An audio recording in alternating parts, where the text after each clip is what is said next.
next hour, I need you to get a drink and sit back and relax because the conversation will be really enthralling. Yeah, I've got one amazing person in my seat today. Like we always do every Thursday, celebrate people who are really making Ghana proud. And I've got one such guest here. Now, this video is live on Facebook. If you want to check out the video and share it in your WhatsApp groups and let your family and friends also, watch what's going on.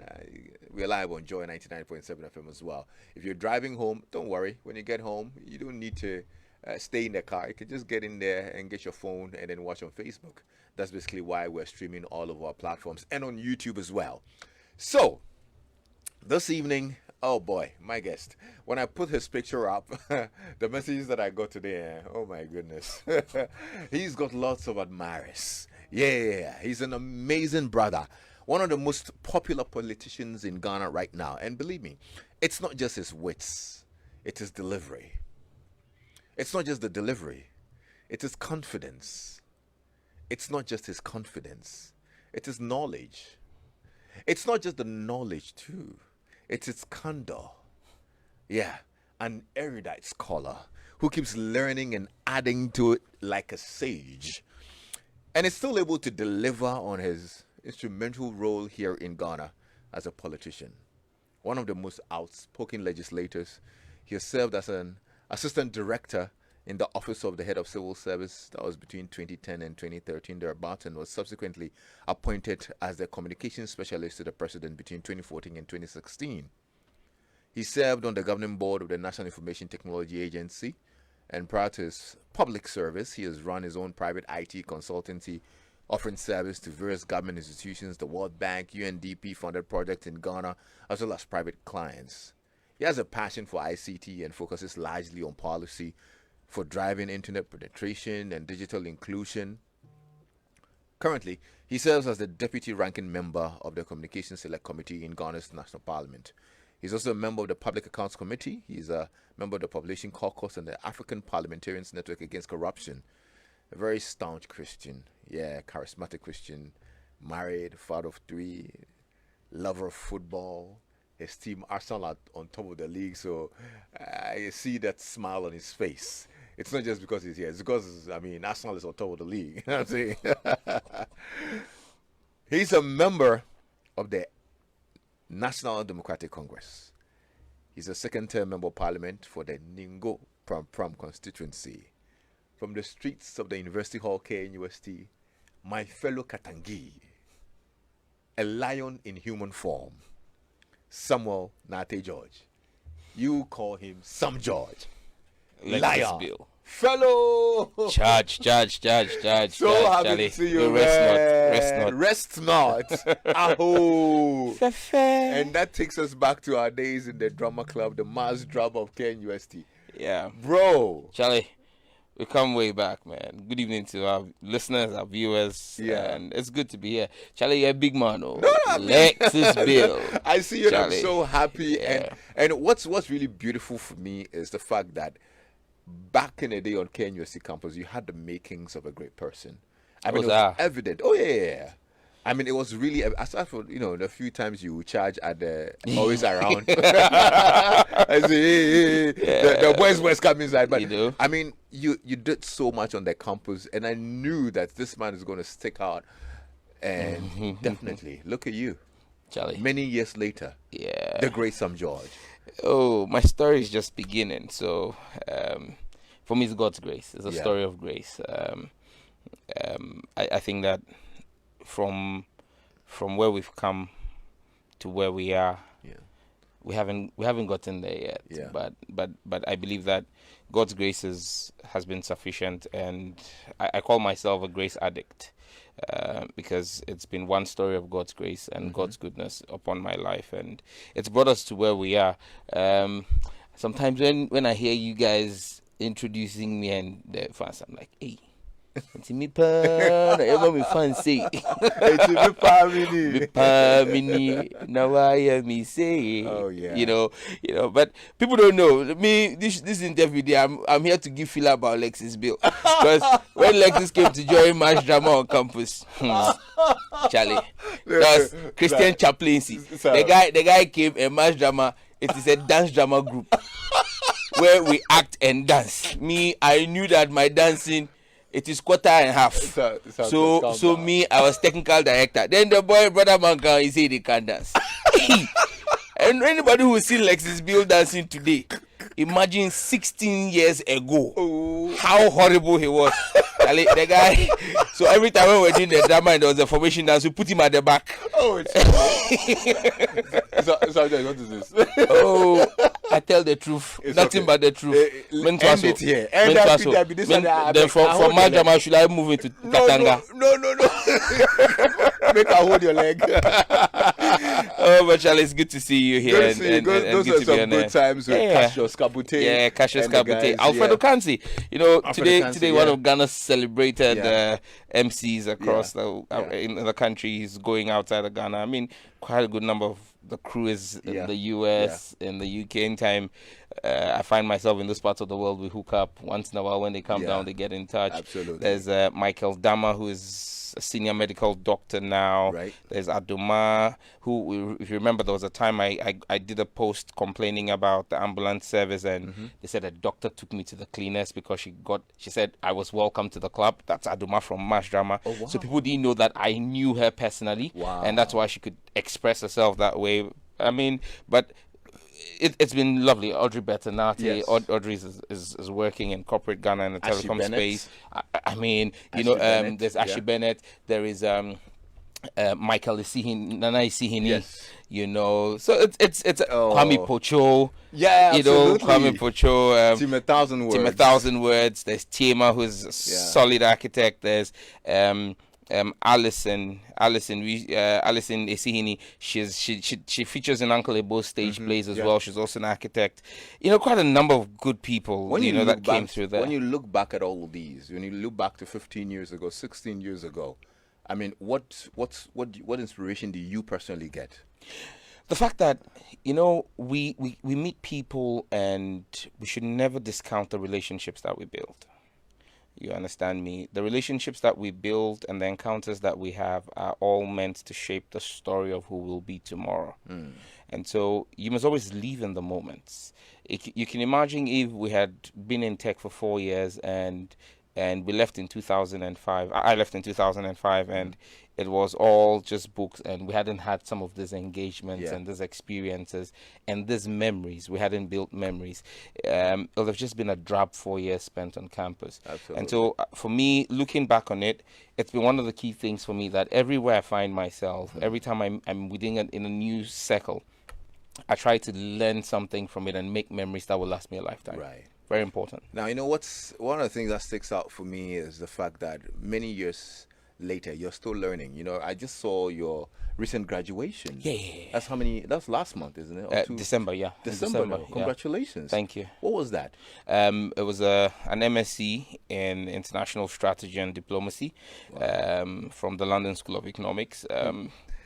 I think that anybody who wants to know what it is should go and find out what the course is all about. I won't talk about what the course is about. Go Google it up and check what it is about. But but the point is, in 2019, I did a master's degree with at the Kofi Annan ICT Center, and even before I did that, it was a question I asked myself that I got appointed by President Mahama tail end of 2013 into 2014, and I'm pretty young, and then I find myself in Parliament in 2017. In 2018, I asked myself, so what am I doing? What am I doing to myself? What development? If I was President Mahama and President Mahama won in 2020 and I put myself up for appointment, if I was him, would I employ me? Right. Question is, what is different? Apart from what you say is experience you're gaining in Parliament, what have you added on? And so went and did the master's degree at Kofi Annan ICT Center in conflict, peace, and security, and then decided to also enroll. So last year, what I did was to enroll in 2 master's programs, because in 2020 I looked at it and said, okay, I don't know I'm farmer Mahama, but 2024, Charlie, people they go school. That's right. And then you are there doing all the chowe in Parliament, then they'll bring their paper better pass your paper, and people will forget all the hassle you've done. So me, I would do that your way. And that's the thing. You need to be a complete person. Right. People must know that, the party must know that they can rely on you when it comes to, in quotes, for want of a better word, getting your hands dirty. They can rely on you to do that heavy lifting. When it comes to the intellectual ability and having technocrats who will speak to their areas of expertise, they can also rely on you. So you bring both brawn and brains to the table. You know, people like to either be known for the brawn or for the brain, but it doesn't make you complete. And so for me, it's a constant learning curve to keep getting better at what I'm doing. You have to be a muscle of both. Absolutely. So I am enrolled with the University of Laws for an LLM, because I have an LLB already from University of London. Look at that. And so I jumped in and started the LLM and started this one as well. So we finished one. You know, when I graduated with my second master's in December, you know, my buddies were like, "Charlie, who pay school, dude?" I'm like, when you have friends like Sam George, you won't sit at home. Don't give pressure. Don't give pressure. You are giving us pressure. Oh no, look don't at you, give pressure. guys. Maybe you didn't hear it well. Listen, he holds a BSc in agricultural engineering from KNUST, an LLB from the University of London, an MA in conflict, peace, and security from the Kofi Annan International Peacekeeping Training Center. He recently completed the MSc in International Strategy and Diplomacy from the London School of Economics. He's pursuing LLM, LPC, BBC, DDT, NDC. Hey! Charlie, school no dey because you know the world is changing. And if you want to stay ahead of the curve and you want to stay relevant to the conversation, right, you need to keep evolving, because you know, and that's the thing about a lot of young people. You know, you get to a certain age and learning becomes a difficulty, because I mean the brain doesn't have the capacity you used to have when you were younger. Yes. And so I think that young people have to take advantage of what we do to be able to always. And you know, when I applied for the programs, I said to my wife, "Hey, nah, this thing," because that was just around the time I'd put in the bill, the anti-LGBTQ bill, right, and so there was a lot of work in Parliament on that. There was a constituency as well, and I was like, "Would you ever make the time?" And the interesting thing is, the LSE program was not an online program; it was an in-person program. Like, you had to be physically present. You're serious? Yeah. So having to be physically present in London and be in Parliament at the same time. That's the magic that one day when I write my book, I'll tell. That's amazing. Yeah, and so, but you see, the thing is, the human being is capable of doing a lot of things if you put your mind to it. Yeah. If you put your mind to it and you decide that I'm going to get this done, and time flies. Yeah. You know, when I submitted my dissertation, I was like, course maybe, because it felt like just last week I started the program. Right. But it's the same way if I didn't start the program, because I was looking at all the various challenges it would have brought. That 1 year would have gone by and we wouldn't have achieved anything. Absolutely. And so as young people, one of the things we need to learn is that whatever that dream is, start it. The most difficult part is starting it. Once you start it, once you start it, Charlie, forget, you finish it. You would definitely finish it. No, you're totally right. And I actually can associate with that particular statement you made, that we are so much capable of doing more than we think we can. Absolutely. Sometimes we underestimate our abilities. We're our biggest enemies. Yes. We're the biggest obstacles to our greatness. Our progression. Yeah. So sometimes you just have to take that step and believe that you'll do it. Sometimes you don't even have the funds to even start it. You don't even have the funds, the will. You are like, okay, how am I going to complete it? I wrote to the school and told them to give me a payment plan. Oh, is it? Yeah, because, I mean, Charlie, I didn't have the money to pay for the course. It was pretty expensive. Wow. You get it? There was no way I could pay. So I wrote to the school and said, look, guys, course is 1 year. And then after I'll be here for 1 year. And then you give me my certificate 3 months later, 15 months. Before the certificate, I'll be paid small, I'll pay. But if you say I should pay all today, I can't. You know? And so you like you rightly said, it's about planning. And so maybe a vacation was put on hold and the monies that would have been spent on that trip put into the studies. But at the end of 1 year, you've gotten value for it. And what that would bring to you in terms of value is always big. But like you rightly pointed out, the biggest limits, and I don't discount the spiritual aspects of things, but the biggest limits to us as individuals is not witches or wizards in our hometown. It's our imagination. you can only go as big as you can imagine. You can join our conversation on WhatsApp 055 997. Tonight we're just hanging and vibing with Sam George. He's a great man. Oh, I'm already inspired, honestly. I'm now thinking of the next course to do. Yeah, think of it because I'm searching for my next PhD Oh program. my goodness. Yeah, man. Yeah. Imagine if you introduced me and it was Dr. Samuel Yeah, Nartey George. What will Yeah, Charlie. Then me to go call me Doc. I say, yeah. Oh, that's really cool. Now, let's get to the beginnings. Actually, I know you Sure. were born in Somanya and all that. Yeah. But where did you grow up? Okay, childhood was in Nigeria. I grew up in Nigeria. My mom and dad were based in Nigeria at the time. Hold up. Yeah. You have a nickname. Yeah, everybody from Tech knows it. Yeah, man. Which one was it? Be the Papa Nago. Papa Nago. You know, that nickname came up in like the first week on campus. Because here I was this young chap and I'd shown up in Tech in 2001. I'd never gone to a boarding school. Oh, really? I was a day student my whole secondary school my whole secondary life in Nigeria.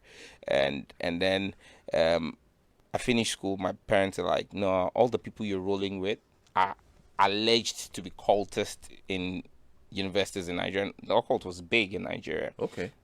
And so you're not going to go to the University of Lagos, which was a dream. Okay, then in that case, I would write the SATs and the GREs.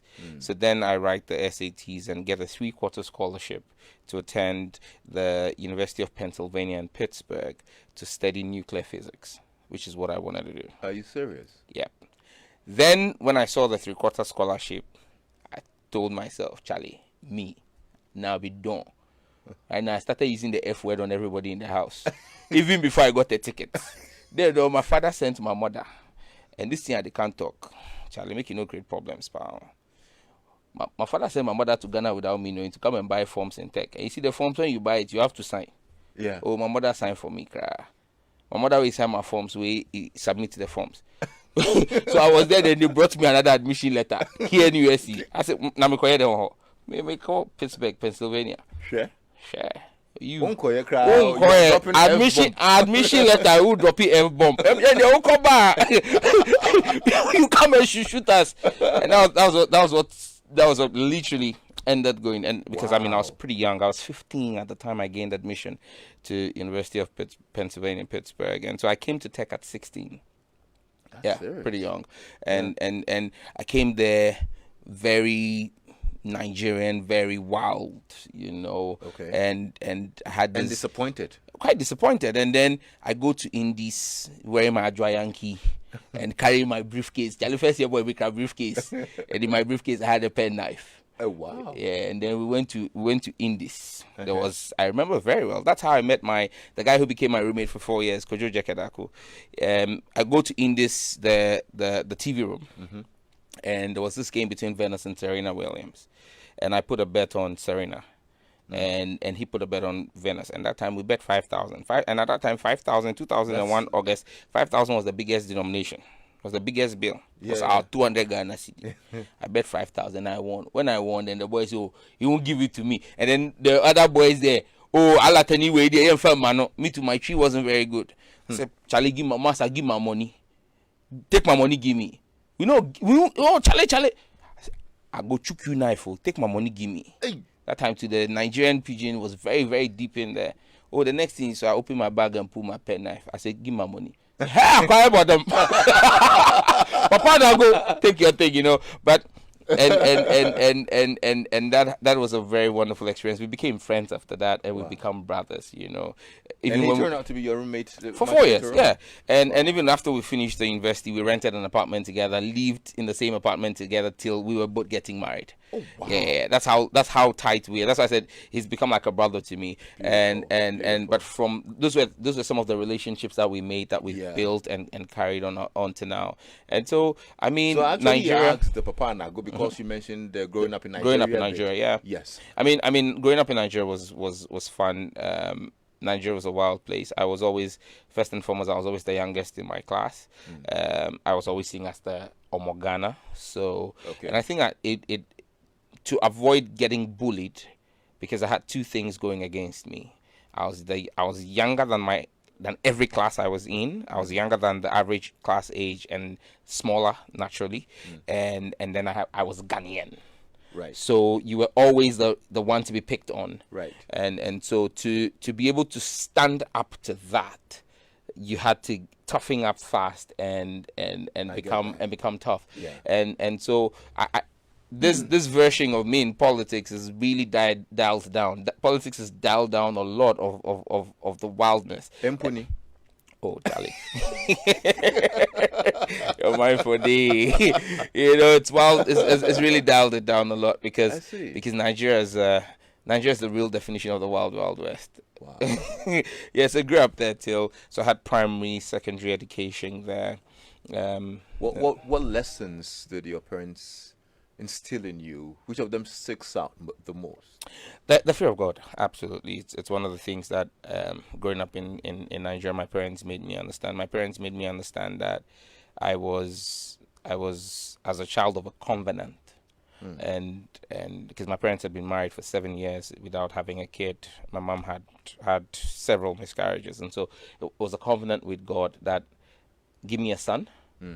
And in a year's time, if you give me a son, like you did for Hannah, I will call him Samuel. So that's how the name came about. It was in the 8th year of her marriage with my dad that she finally carried a child to term. I think she had about 8 or 9 miscarriages. Wow. Yeah, so it was ingrained in me. I grew up in the church. The church has been an integral part because I was told that, look, there's a covenant with God, and everything you do must center around God. And one thing my dad always taught us was that hard work never broke any bones. My dad was a mad hard worker, still hard working man. What was he doing at the time? My dad was an educationist, and so he was teaching in a British Council school, Corona Secondary School, and my dad would travel about the distance, and because of traffic, about 3.5 hours to work going and 3.5 hours back, because the school was on the outskirts of Lagos, actually Agbara, which was literally another state, Ogun State, and we were living in the heart of Lagos, very close to the airport. And so he had to do that commute every day. And the bottom line was, he said, look, you work hard for your family, you make sure they have the best, and that's going to be your legacy. And so my dad wasn't necessarily the richest parent, but we went to the best schools, had the best tutelage, and today I think that all 4 siblings all 4 of us, were 4 kids, have turned out pretty well. I'm doing politics here in Ghana. It's up to people to determine whether I'm doing well or not. My sister is married and living in Nigeria. She's a medical practitioner, and the last 2 are in Europe. Completed their masters, they're engineers, working for engineering firms outside. And so I think my father and mother, irrespective of our average background, ensured that we had the best of education. All of us took the IGCSEs. I mean, the best of education, because my father told us that, look, that's the only legacy you can leave for your kids. And so it's a driving inspiration for me to ensure that my kids also have the best of education, because it's the best thing you can leave for them. I tell you one thing, since you're sitting in this seat, you're really doing well with politics. Oh wow, thank you. So yeah, you're really doing good. Charlie, I'm going to tick a box in my checklist. I made it to Lexis Bill's personality profile. You're doing amazing. Yeah, man. And I'm happy. A lot of people were excited that you were coming on. I'm getting so many messages on our WhatsApp platform right now. People who are listening in. Lexis, I'm really stuck in here listening to Sam Nartey George, and you want me to ask him a question. I'll get to that very shortly. Okay, let me read that. Can you ask him, how did he master all this? He's inspiring me this evening. That's from Chris in Dodowa. Well. You see, I tend to disagree with the saying that someone will be a jack of all trades and master of none. I believe you can be a jack of all trades and master of all.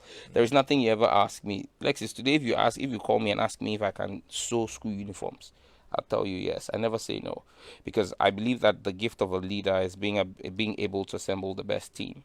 And so I never turn down an opportunity so long as it's legal.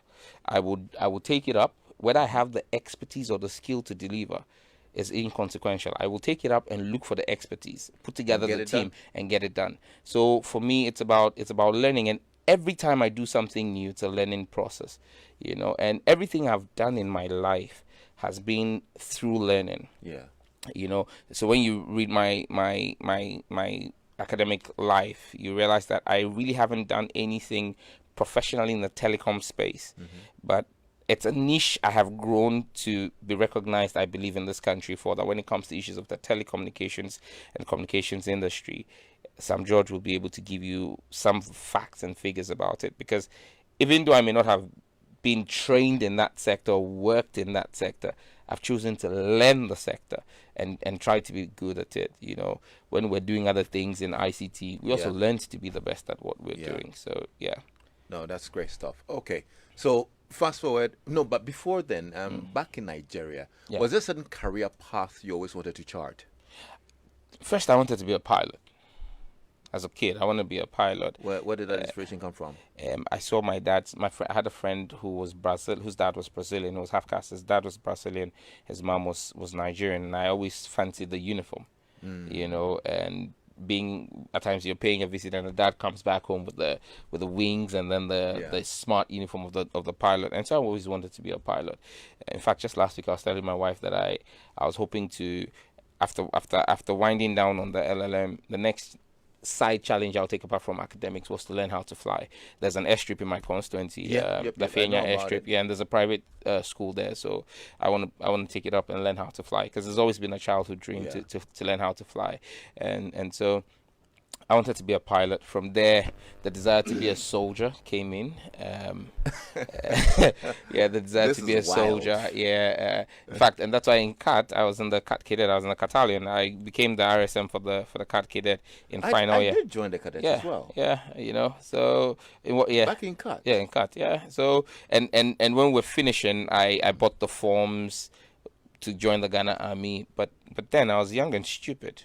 And I've said this before, there was all kinds of ideas in my head about joining the army, and Rawlings was a very big role model. So if Rawlings was my role model and I wanted to join the army, you have a fair idea some of the stupid ideas I had in my head. What ideas? So, tell us. If you don't know, go and read Rawlings' career path. We want to know how you modified those thoughts into yours. I was so enamored by Rawlings, and quite radical, I would say. And my mother made it a prayer topic. She went from place to place, pastor to pastor. So whilst I was busy waiting to be called for body selection and all of that, not knowing that some pastors had made a prayer chain, were binding and losing me. And then she calls you and she's literally crying. You're my first son. First sons don't do certain jobs because you are the ones who are supposed to carry their family. Some jobs are risky. First pilot. Then now you say soldier. Okay, so I said, okay, fine, I'll work computers. That's why I moved into IT. Then the next thing she sees, I'm doing politics. So that one I didn't tell her before I started, because it looks like everything that I've told her, she would have said no. No, you've got a very interesting story. To be honest, I'm intrigued. But you got into KNUST to read agricultural engineering. My mom applied for mechanical engineering, but my mom found me. Why? My mom, I just said, because I made the aggregate, so I don't know why. It didn't have anything to do with your scores. No, I made the aggregate. Now me, I 3/4 scholarship at Medical Pennsylvania, University of Pennsylvania, Pittsburgh, with a 3/4 scholarship. I wrote and I applied to KNUST, not with WASI. I applied with my Cambridge IGCSE results. Right. You understand me? So it was, but I for whatever reason, I was given agric engineering, which later we started calling the School of Engineering, because at that time it looked like it was a new program. We were taking courses with chemical engineering, geodetic engineering, mechanical engineering, electrical. Until the final year, you really didn't do anything agric engineering. It was largely School of Engineering courses, so we called it the School of Engineering. But but Charlie, our brother. But at what point did politics come in? Okay, so Charlie, we have hustled before, because politics wasn't a plan. It really wasn't a plan at all. I mean, like I said to you, I finished Tech 2005. I didn't even do my service because I thought I was going to enlist into the military. And so we bought the forms in 2006, hoping to get enlisted, and then my mom stopped So with it. that one, they didn't call you at all. No. So by the time they were to appear for body selection, I was called for body selection by my uncle. The woman has started crying and binding and losing. You get it. So I didn't show up for body selection. And Would you have made the height though? Charlie, I'm taller than the president. I'm just asking. I'm taller than Akufo-Addo. I'm 5'8", so yes, definitely. To get violent. Oh, there's no violence here. I'm just stating a fact. I'm using a yardstick that everybody can relate to. I am not here. But okay, right. So we decided. I decided to start. I came back to Ghana, did my national service, started my IT stuff as well. But Charlie, life was hard. Because when I came back, I started from zero, because I wanted to be my own man. Didn't want to rely on anything your father could do or your mother could do for you. So my parents were still in Nigeria when I came back to Ghana and started life on my own. Stayed with friends. You call a friend and say, Charlie, I come stay your there 1 week, I run my body. Then you go and end up staying there 1 month. Still they'll sack you. Then when they sack you, then I move to the next place. So I stayed. That's what you were doing. Yeah, I stayed with. And this is I'm extremely grateful to the friends who kept up with me. Albert was my coursemate in tech at the time. He and his brother and their mother were living in Achimota. His brother is Richie Links. Oh, Albert. Yes. So Albert still manages Links. He still manages Links. Yes, I lived with them. So at the time Links was starting, I was in the house there. At that time, Asem was coming through. Oh, so you were present at all the parties. Charlie, Monday hangouts, then get something small chop, because we didn't have a job. We're still hustling to set up this IT stuff. You didn't have a portfolio, so nobody would give you anything. IT wasn't as big as that time. You're talking about websites and applications. It was 2007, and people were looking at you like, what are you talking about? We're still looking for that big break, and at the point in time, I had to leave Albert's place. Then I went to live with Kwame Pocho. And are you serious? So I moved from Achimota to Soweto to live with Kwame Pocho and his parents. Stayed there for about another 2-3 months before I then moved on to stay with my uncle of blessed memory, my mom's cousin, who was a police officer and staying in the Cantonment police station with his police barracks with his family. But he had just almost completed his own place at Lomnava, which is behind Alaji Tabora down. Yeah, that's where I went to stay. So I went there like the caretaker, and I was chasing most of the businesses in the central business district. So and so I had to come every day. And there were times when I didn't have cash, or the cash I had could bring me one way. So it was a matter of picking. If I had an early morning presentation to make, and there's hardly any company in central business, from banks to whatever, that I haven't walked into, to make a presentation to, that Charlie, make I do something for you. And so you pick a bus from Lomnava to Tabora, then from Tabora to La Paz, then from La Paz you pick 1 to 37, and then from 37 you pick Osu, then you walk around. Then as you knock 4 o'clock, then you start the hustle back. Don't forget I had a one-way fare. So then it means I will walk back from Osu gradually till I get to Lomnava. So most times I'll get to Lomnava around 8 or 9 because of a 4-5 hour walk. Next day we repeat the hustle. So yeah, wow. At a point in time, Nana Isihini was a big inspiration. I go there, say I go play game. He had, at that time, he was also doing a lot of creative art stuff, doing music videos. So Kwabna's first album was done in Nana Isihini's place. I was there at that time. At that time, he was staying at Kwashiman. So I would go hang out there. His auntie had a school there, Happy Kids. I'll hang out with them, and because I did, they had to play PS with them. As food come, then Charlie, I could get some chop, And then when I'm going, Charlie bless Nana Isihini, that time he'll give you some 5 CD, 10 CD, and you run around with it. And those were the things. And when he give you that time, my money no chow. So as I go, when I iron my dress, I iron the money too, because the money be like 4 notes spare. You go iron now, they make crisp the day or what's inside, So yeah, we've walked through there, and so it wasn't just a wake up and people think that you just got called and got the opportunity. Yeah. One day, my roommate at the time, Kojoja Kedaku, was working closely with Richard Kwashiga at the time, and who was propaganda secretary of the NDC. And he was supposed to be on a show, ETV show, Good Morning Show with Bismarck Brown, BB Brown. And he woke up that morning and wasn't feeling too well. So he begged me to go fill in for him. At that time, I had gotten my first break. I started doing some consultancy work on a UNDP funded project. And so I started looking comfortable and feeling comfortable. I mean, I'd gone like a year of getting some good money in the region of between about $40,000 to $50,000 wet projects. So man had moved. We had transitioned from the hustle. We started saving to buy our first car and all of that. So I was doing good work. In fact, in that year that I went, we had contracts worth almost $250,000 from the World Bank and the UNDP IT projects to do. And then I go on this morning show program. I finish, and then I get calls from all over the place, from everybody who literally mattered in the NDC, saying, "Look, you've been around the NDC. We've known you, and Honorable E.T. Mensah, and all of that. We think you need to be doing a lot more of communications for the party." And young boy, okay, make a sit TV. Everybody go see my face. I go talk bless more. I mean, so I started doing it. I don't want to say it's a regret, because I'd never have regrets, but it was a learning curve for me. And it's something I used to advise young people today who come to me and say they want to go into politics. Maybe I could have waited a bit longer before jumping on TV and radio. Because at the end of 2010, when I went back to the World Bank to apply for renewal of my contracts for 2011, I was refused. You were politically exposed.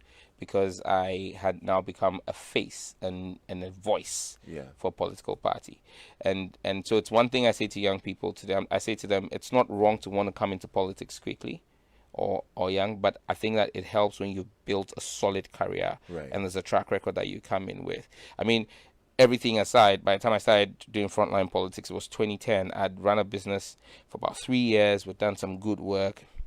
I'd built a network, but maybe if I'd done it for 10 years before coming in, it would have been a more solid network, it would have been a better brand. I would have been more mature to deal with the nuances. But then, like I say, my story is one of grace and is one that's been written by God. So this is me doing reflections. But maybe definitely that wasn't God's plan for me. So God's plan for me was to jump in at that time. But I keep saying that what I tell people is never look at another man and seek to walk his journey, because you're not grace mates. The grace upon my life is different from the grace upon your life, Lexis. This media thing, I try and before self. I try to do voiceover sentence. I think say my voice nice. Today I hear people say you have a nice voice, but at the time I was pushing for radio.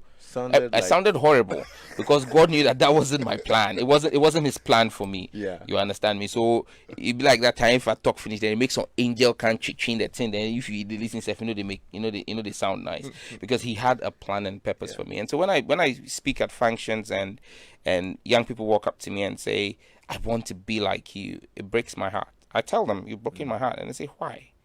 And I say, because I thought if there was one thing I want anybody to pick out of every public engagement I have, is that don't aspire to be like me, because you can't be me. No matter how well you try to be like Sam George, you would always be a counterfeit version of Sam George. There can only be one Sam George. It's the same way, no matter how hard I try, I can never be a Lexis Bill. There is only one Lexis Bill. God creates only one of everybody. And so what we must seek to be is to learn from other people's stories, but not try to be them. Because we don't carry that grace, but we carry a different grace. So we learn from people's stories and use that to discover what our purpose is. And when you discover your purpose and you walk in it, you become the best version of you, which is always going to be better than the best counterfeit version of another person. That's great. Great words. You can WhatsApp at 055-1111-997. Lots of messages coming in. You have no idea. Patrick, my brother Patrick Sapon says, "Look, you've inspired him so much. I'm inspired. One of the guys that other side I admire so much. See, I'm going back to school for a PhD. Sharp. Charlie, the doctors for child for this stuff. I'm telling you, you know, I went to India last year as part of their 75th anniversary. They invited young political leaders from across the world, and when I got there, we went to a city called Pune, and Charlie, everybody in Pune is an engineer and lawyer. Like literally, 8 out of every 10 people in Pune is a lawyer and And an an engineer, engineer. and most of them have a doctorate degree in both or one. Like Pune is a crazy city. Anybody who knows India will testify. It's just sheer madness. The kind of, I think it's academic. It has the highest academic GDP per capita GDP in India or anywhere in the world. Small No, city, that's crazy. yeah. So maybe Accra to or Ghana to will forbid a small Pune of Africa. Pram. Oh, that one, yeah, you're all welcome. There you go. And they will make it academic city. You know, you go That's to Dubai right. and they have Yeah. internet city, academic city, Media media city, city, and all of those, So yeah. let's make Ningo-Prampram the academic hub That would of, be great. we have That Central would be University great. there already. Yeah. We've got land. Let's make it an academic hub. That would be you know. awesome. Lexus, how come Sam George doesn't have a Nigerian accent?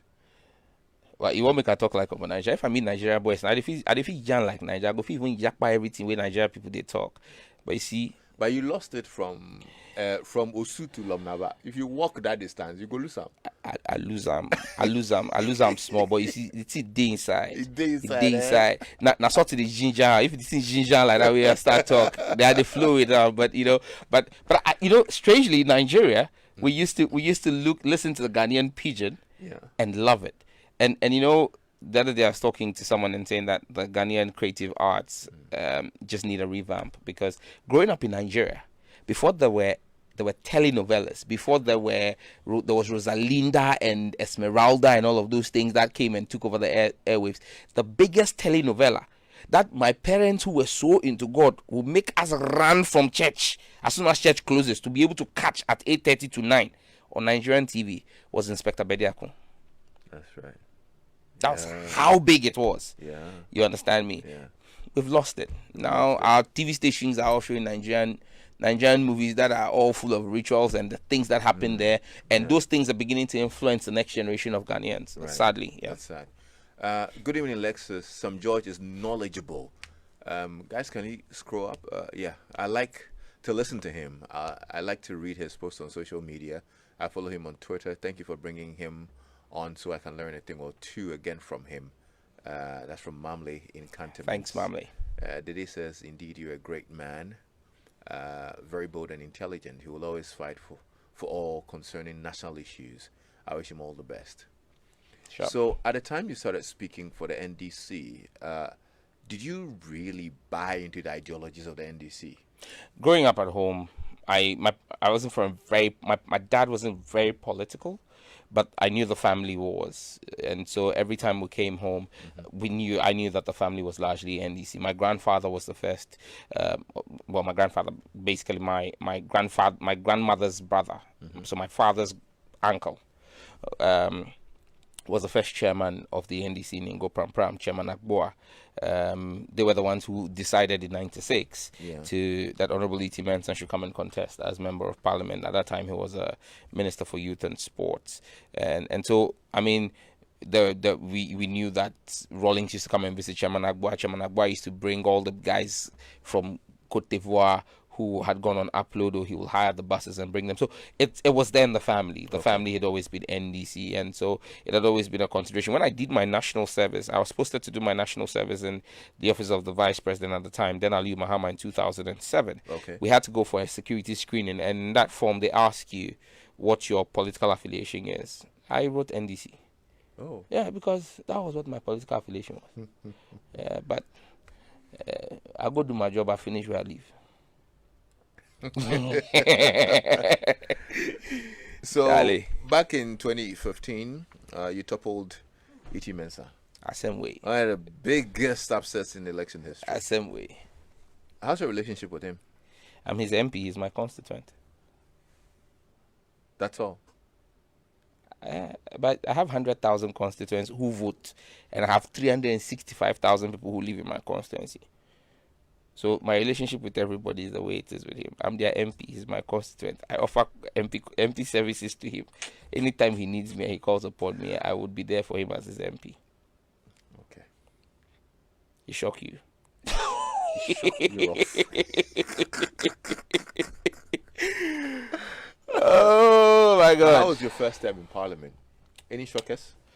My first time in Parliament was a rude awakening, and that's something most first-timers have. You know, there's a perception that Parliament is a land flowing with milk and honey.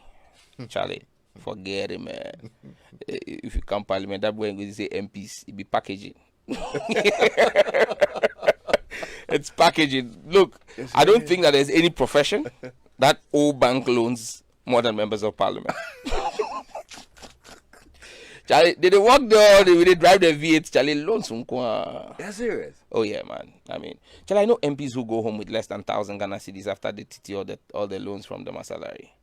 You know, it's crazy. It's because people have to take loans to meet election demands. And you see, let's be careful.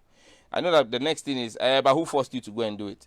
The point is, who is asking the MP to pay? It's the ordinary Ghanaian who's making those demands. And that's why at times I keep saying that the cycle of corruption in our country, the fight against corruption is a mirage. It's a sham. It's a scam. Because there is a cycle of corruption that enables the system. So you have businessmen who are corrupt in this country. Corrupt because they want to make an extraordinary profit from every contract in government. Now you have politicians who have become slaves to the people who've been elected to lead. So the puppet masters are actually the citizens, yet they are the ones who complain the most. And these things that they talk, I don't say people go bore, might be the truth. They are the puppet masters who say to the MP or the politician, I want this, I want this, I want this. If you don't do it, we won't vote for you. So then the politician has to fall on a businessman to fund those things. Because apart from a businessman who fund it, where will you get the money from? Parliament, we know they make money. We know they cut money for there. We know they print money. So you go to a businessman and he would say, oh, don't worry, I'll support you. And he supports you. When he supports you, you take it to go and do show. So NDC, we have primaries coming 13th May. Delegates will sit there. Those delegates are Ghanaians. So even general election to the chiefs, all of them, and everybody, opinion leaders, they will give you long lists. Those long lists, it not be my dance steps I go take pay for them. It's cash.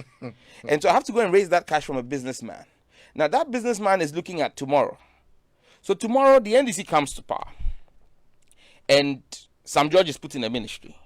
And there's a contract. And that contract is worth a certain amount. And that businessman bids for it.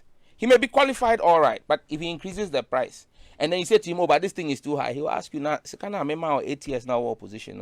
And it's not only opposition people who need money for their constituencies. People in government also need to take care of the people in their constituencies. So we make demands, unreasonable demands of the people in political office. And it makes them fall prey to unscrupulous businessmen who exploit the system. And so our cycle of corruption, I've just explained it to you. And you say to me, okay, leave. Look, I'm not 40 yet. I served 2 presidents. I've served 2 terms in parliament. If this was the US, and I'd served 2 presidents of the United States and served 2 terms in Congress, if I resigned from parliament at the end of my 2nd term, Wall Street will offer me a 6 or 7 digit salary because of the kind of experience and access I have in Congress and the White House. If it was the UK, Fleet Street would do the same thing. In Ghana, nobody will employ you because you're politically exposed. Look at people like Anthony Akotosei, who's one of the finest finance brains we have, and the experience he has, nobody can employ him. Opari Ansa, one of Ghana's finest telecoms engineers, he lost his primaries. He did sit house. The same telecom companies he helped set up will not employ him because they are afraid. So you see MPs fighting to go for a 4th term, a 5th term, a 6th term. Chairman Sambonsu, if you leave parliament today, who go for employ him? That's the problem. That's the problem of our country. We've over-politicized everything and we're losing critical human resource. From where you sit, is there a way out? That is a radical change. A radical change is needed. We need a series of 1-term presidents who will make the tough decisions and damn the consequences. And maybe after a generation, 40 years, possibly Ghana will get back on track. Because that change has to happen from the kids in school today, the kids in kindergarten. You see, people say Nkrumah was an extremist. No. What if you look at our fathers who were young pioneers, their mindset of Ghana is different from me and you. Because they had a sense of identity with this country, a connection with this country. Today, Ghanaian child, Usumana Kana and Sisan 2 cities or on farm brow. Ubisan Hemin Sisan on Anabra, Ubejin Sisano. because there's a sense of entitlement. A security man in a car park who parks you expects that he's paid to do his job, but he expects you to pay him. A nurse in a hospital who's supposed to give you your file would leave you standing there with a sick family member unless you slip 5 CDs into the file. Then your folder will come out. It is that sense of entitlement in our system that is bad, and we need to change it. It's a psychological thing that has to change from our children. It's not going to happen overnight. You need tough leaders. I'll give you a typical example. Rollins Park. You see the people who sell on the streets there. They create all kinds of traffic there for us. For wrap up, last example I give you. Oko Vanda, Ajiri Blankson was AMA mayor. He cleared the women off the place and he could drive around Rollins Park in 2 minutes. The women, then President Kufuor built the pedestrian mall at Odona and said they should all move there. They said they won't go there and they'll punish President Kufuor. They'll vote for NDC. President Kufuor said, allow them to come back. Then NDC came to power. The people were there. Cheng, Oko Vandapoy, AMA mayor, cleared the people again. The women went to remove their braziers and showed their naked breasts to Professor Mills. Say, hey, Otani will lose election. And I'm back. So if you keep threatening elected leadership for doing the right thing, and because of the consequences of elections, politicians keep bending. We need a part 2 of this conversation. Sam, you're the man. Oh, yeah, the boss. It's been so great spending time with you. Unfortunately, like we said earlier, it's 1 hour catch. 1 hour catch. You know what I mean? Yeah, but there's so much we need to talk about. But you've inspired a lot of people, including me. Pleasure's mine. And I all I can say is God bless you. Charlie, bless you. You're destined for greatness. Amen. Charlie, the professor now. No, believe me, I know what I'm talking about. I go so seed into your life. Bless you. That one they say bless you, want the money. See, and the CDB money. I forgot to do something else. Don't make it away. I go find mango seed break. I give you. Hello, Charlie. Nice. Great spending time with you. I'm Lexis Bill, spending time with the Member of Parliament for Ningo-Prampram, Samuel Nartey George. Unfortunately, we have to switch over and bring you the news. Uncle Ken will be on your radio very shortly, though, but we'll discuss having a part 2 of this conversation because there's a lot more that we need to talk about. So stay tuned in to Joy 99.7 FM.